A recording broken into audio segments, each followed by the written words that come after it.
No, individual white people aren't at all to blame. Okay, we agree. Yeah. So, but wouldn't it be more like smarter to be like, hey, that this is not about systemic racism. Like, stop impregnating your women and abandoning them?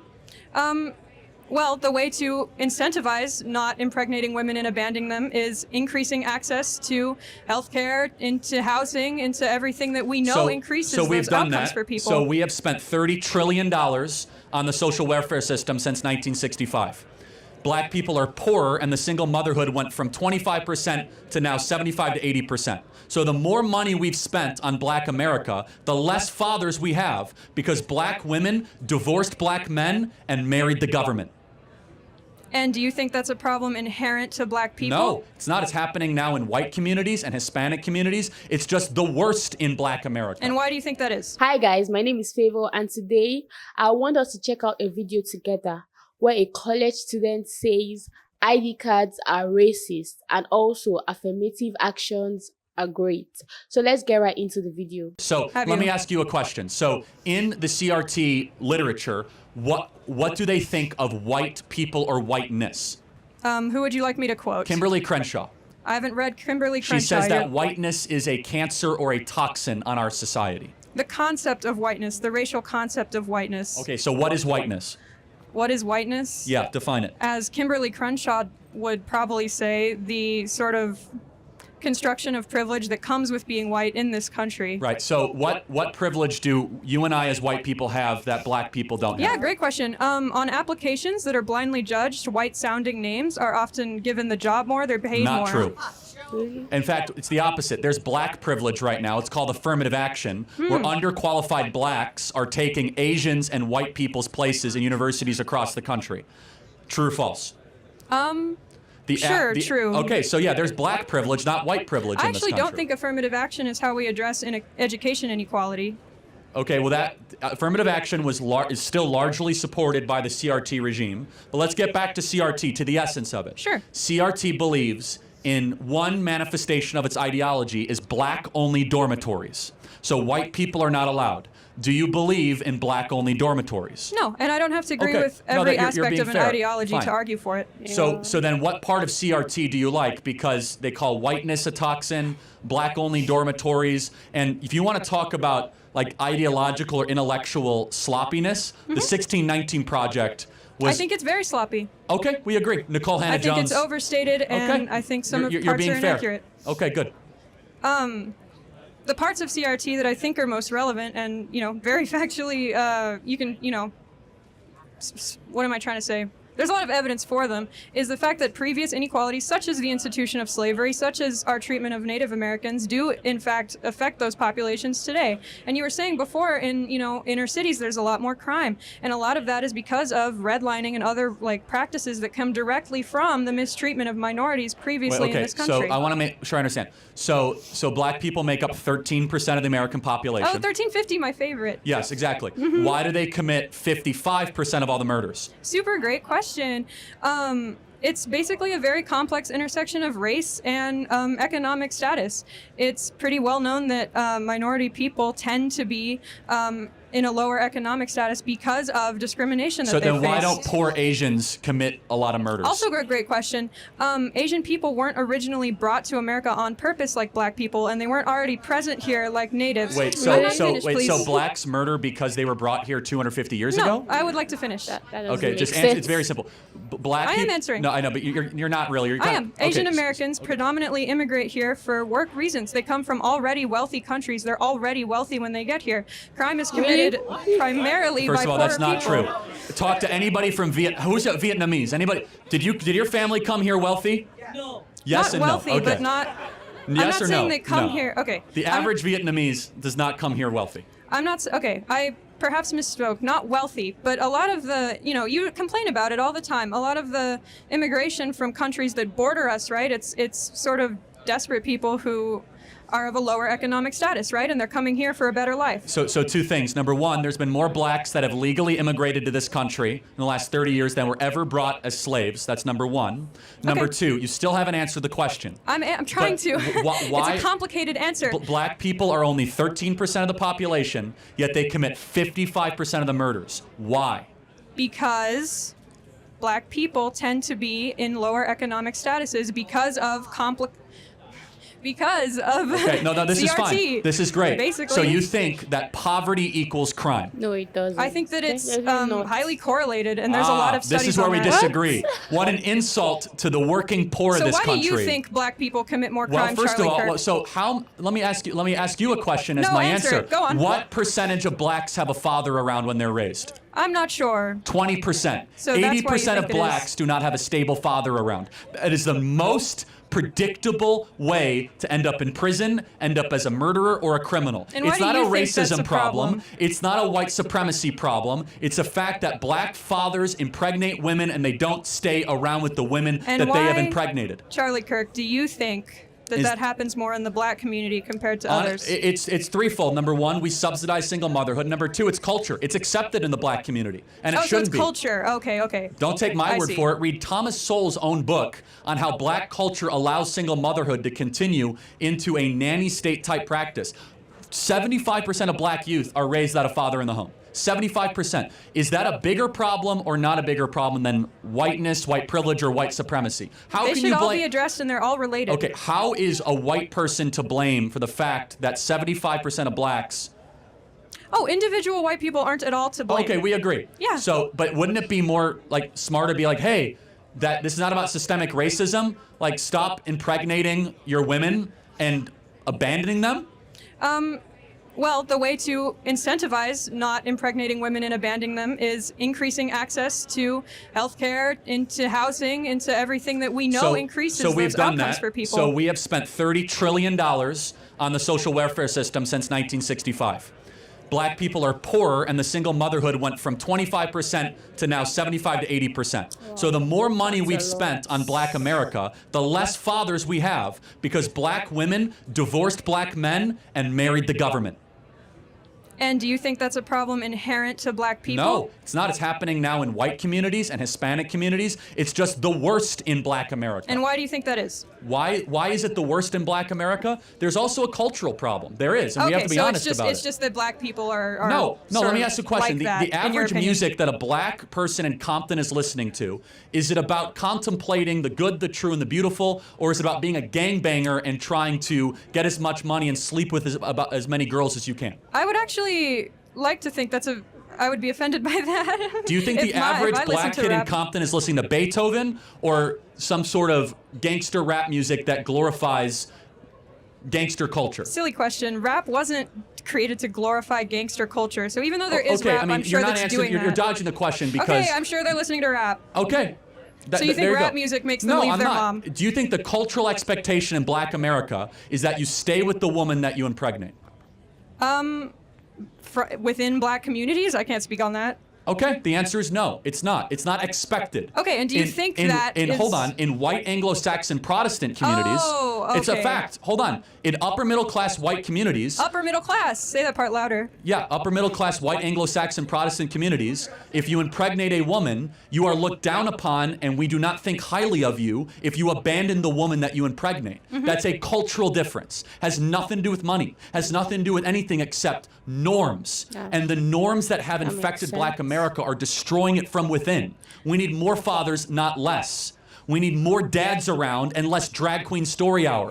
We need more young blacks to be able to look up to role models that are not leaving all the time and are not just saying, hey, I impregnated her, so be it. It's a toxin. And if we don't address that as the root cause, oh, it's white supremacy, it's injustice, it's economics, we're dancing around the core of the issue. I guess what I'm saying is, right, and you've perfectly actually laid out the dichotomy here. It is a fact, obviously, that black people disproportionately commit crime in this country. No one's arguing that. But you either believe that that is due to a complex intersection of social, economic, and like leftover effects from previous inequalities, or you believe that that is an inherent trait to the race. No, I don't. Because they weren't that way in the 1940s and 50s. Black America was one of the most peaceful, flourishing, fastest growing economically communities in the country. It's not genetic. You're trying to point something on me that I don't believe. Instead, But then Black you do America. believe that it's hold not on. genetic, so you do think CRT is correct. Hold on a That's second. kind of what I'm getting at. In the 1940s and 1950s, Black America was prosperous and was on pace to be richer and wealthier than white America. More dads were staying with the women that they were with. There was monogamy. What changed? You're supporting my argument. No, hold on. But answer the question. What changed? Did America get more racist since the 1950s? I would argue there were more racist policies passed. There were more Hold on a policies second. dedicated In to the lining off those 1950s, communities and pushing them into poor housing and poor schools. Wait a second. In the 1950s, Jackie Robinson had not even broken the color barrier. We had Jim Crow laws. We hadn't passed the Civil Rights Act, and we hadn't passed the Voting Rights Act. Yet blacks were better in the 1950s per capita than they are today. So we have become less racist. We've passed more anti-racist laws and given more stuff, and blacks are worse than they were 70 years ago. Yeah. Why? So you're equating here institutional and social racism. Social racism was certainly worse in the 1950s, I'm sure everyone would agree, but institutional racism occurs when policies are passed against people. Come on. Which can increase over time, and it did. You're not being intellectually honest. You know that. There was black-only drinking fountains in the 1950s. We don't have those anymore. Well, we're bringing them back with, black-only dormitories. But we had, for example, in the antebellum South in the 1950s, we had white-only communities, by law. We got rid of that with the Civil Rights Act. But it didn't, unfortunately, we look around, the numbers speak for themselves. Black youth are less likely to have fathers. They're not doing as well as far as economically. They commit more crime. So something changed. And our argument is what changed is three things. Number one, the imposition of the Great Society project by Lyndon Baines Johnson of spending $30 trillion since 1960s on Section 8 housing, on welfare, on all sorts, where, as I said, that young black women married the government and they divorced young black men. And then we also have had as Thomas Sowell and as Clarence Thomas would say, the soft bigotry of low expectations. And we have been afraid to get to the root of the issue or even speak about it because we don't want to be called a racist. So what is imposing those low expectations? Part of it is like white academic culture. I'll give you an example. I'm not saying you believe this, but Merrick Garland, the Attorney General of the United States, has come out and said having an ID to vote is racist. That is code for saying black people are too dumb to get a voter ID. You're doing it again. You're simplifying a very nuanced, complex argument from the real people who are making it. Is voter ID racist? Obviously not, Charlie. Okay, all right. Do you want to know where the argument comes from? I can eloquently tell you.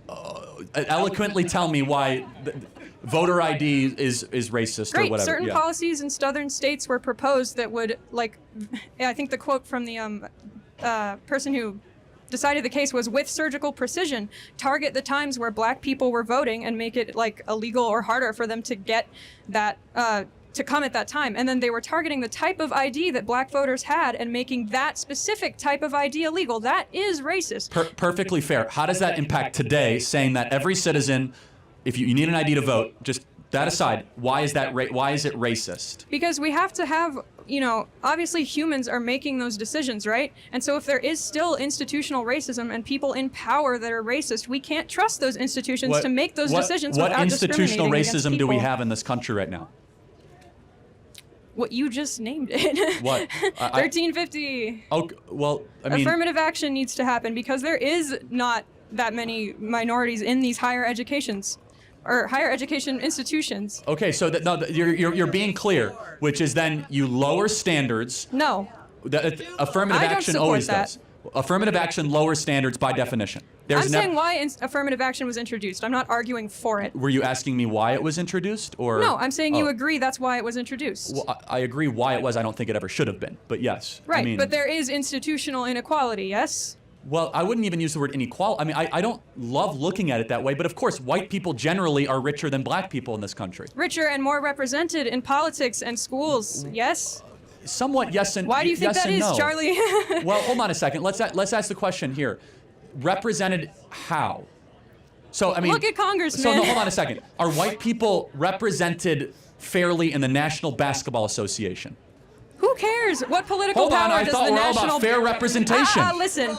I think that it should, by law, half of the NBA should be white. Great, fine. And the product would suck. Lobby for it. Because I don't blacks care. are much better at basketball than we whites are. What political power does the NBA have? A lot, actually. The NBA reaches millions of people every day. They have slogans that people internalize. In fact, if the NBA had no political power, why would they have to wear Black Lives Matter on all their jerseys? Why would why would politicians try to get their endorsements all the time? The NBA is more powerful than Congress in some ways of shaping the minds. It's your turn to be academically dishonest. Hold on now, a second. Sure. No. But if you want fair representation, just to be clear, then why would you not be against whites by law being half of the National Basketball Association? Right now, black people make up 88% of the NBA.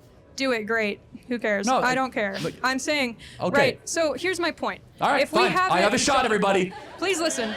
I could play for the Lakers. I hope... Do it, Charlie. I'll come to your games. I'll do it. The point is this, is that merit should triumph over all of it. Which is awesome. Okay, so merit should triumph. We agree.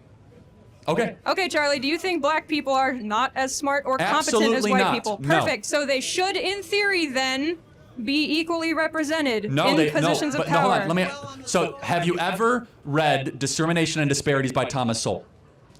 Do you only read Thomas Sowell? You've quoted him like 3 times. I haven't read that. No, I read a lot more than Thomas Sowell, but I'm happy to...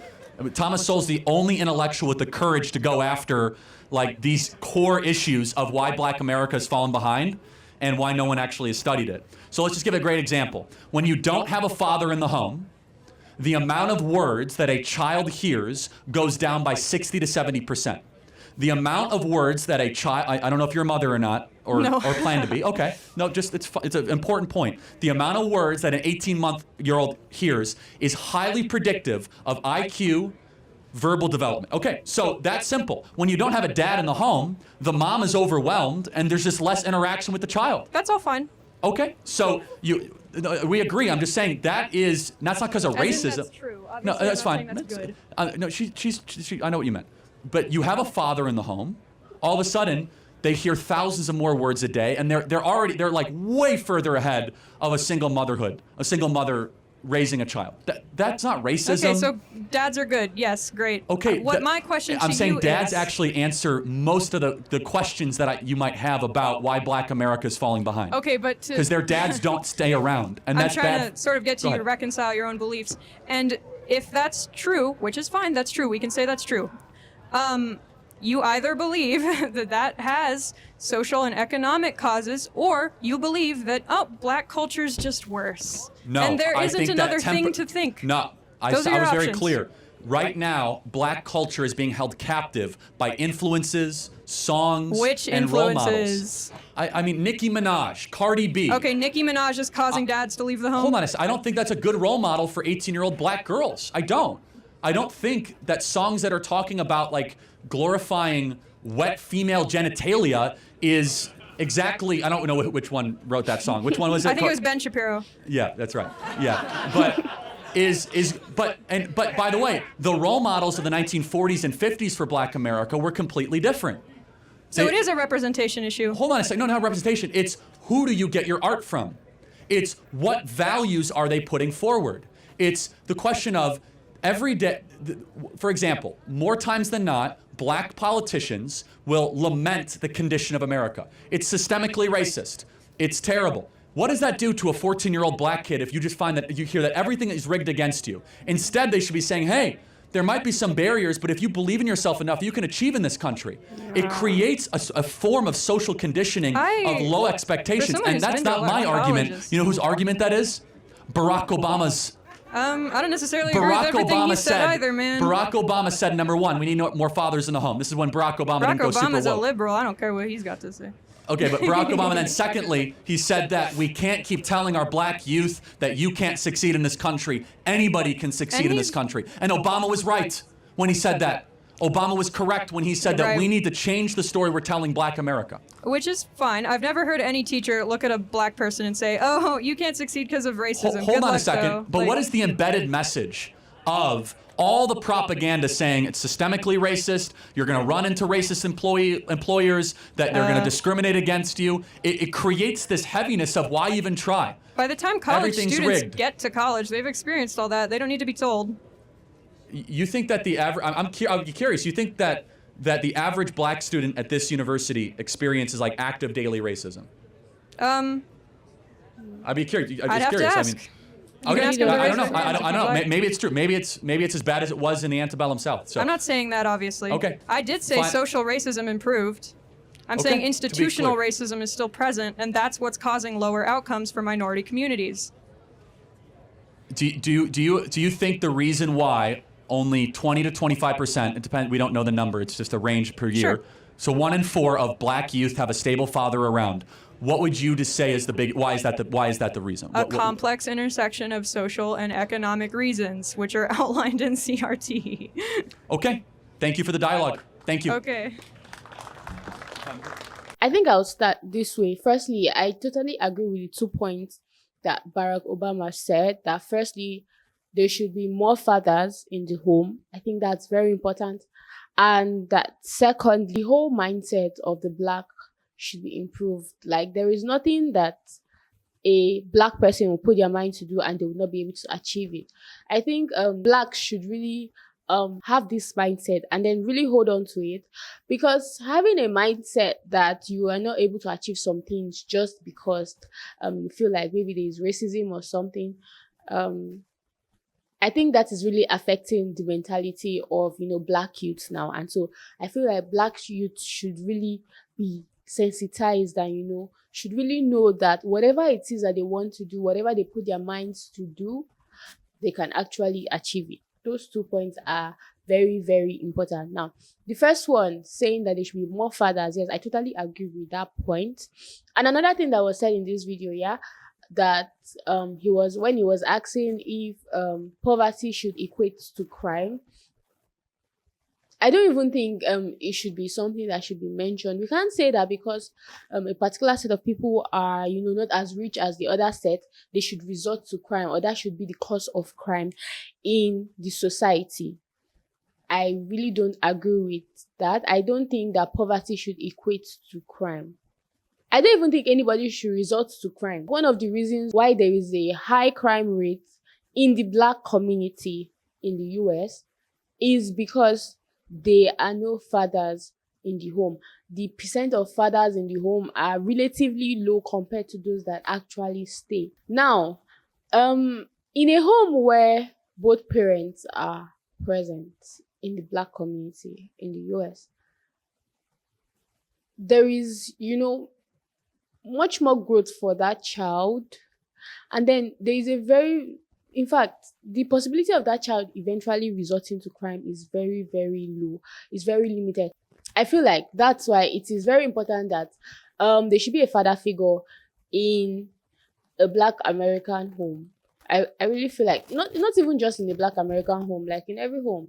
I feel like there should be a father figure.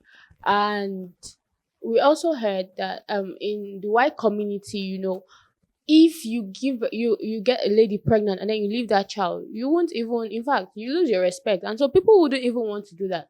I feel like if that is also embedded into the black community, right, it's going to do a lot more good than harm. But you know why this is not going to happen? Because most of the women have gotten married to the government. I mean, they are getting stuff, they're getting incentives, they're getting welfare from the government. And they have no reason to stick to their partners. They have no reasons to stick to their partners, actually. And then the black community has made it look like it's the norm for young black American guys to get ladies pregnant and just leave them with those pregnancies. They made it look like the norm, right? So I don't think that's right. I really stand with those two viewpoints. No matter how we try to look at it, right, I really don't think ID cards are racist. I really don't. I don't think so. I mean, it's okay to have ID cards. And I also stand with the fact that racism has improved over time, like a lot, compared to how it was before. It's a lot better now. It's a lot. In fact, there have been so much improvement compared to where we're coming from. We've had so much improvement in racism. There could be some small forms of racism here and there. I'm not disputing that fact. But on the larger view, in a larger scale, racism is much better. I think in the US. It's a lot better now. And I don't think that there's anything a white person can do that a black person cannot do. No. If any black person is having that mentality, they're just victimizing themselves. Because there's nothing that a white person would achieve that if a black person puts their mind to it, they will not achieve. Right? So that's what I think about this video. I still stand with those two points that Barack Obama made. That firstly, there should be more fathers in their homes. Fathers should be in the family. They should be a part of the family, and they should actually stay and help in bringing up these children. And also, I also stand with the fact that youth, young Black Americans should have this mentality that they can achieve whatever it is that they put their mind to do. They should, be courageous. They should be bold to go for whatever it is that they want to go for, and know that they can achieve it. I mean, there are Black people that are also really successful. Yeah, there are Black people that are really making it big. So yeah, I feel like it's a mentality mindset. So yeah, that's what I think personally about this video. I would like to know what you think about this video in the comment section. So please drop a comment below, and also please like this video, share this video to your friends and families, and also please follow this page for more videos. Thank you so much.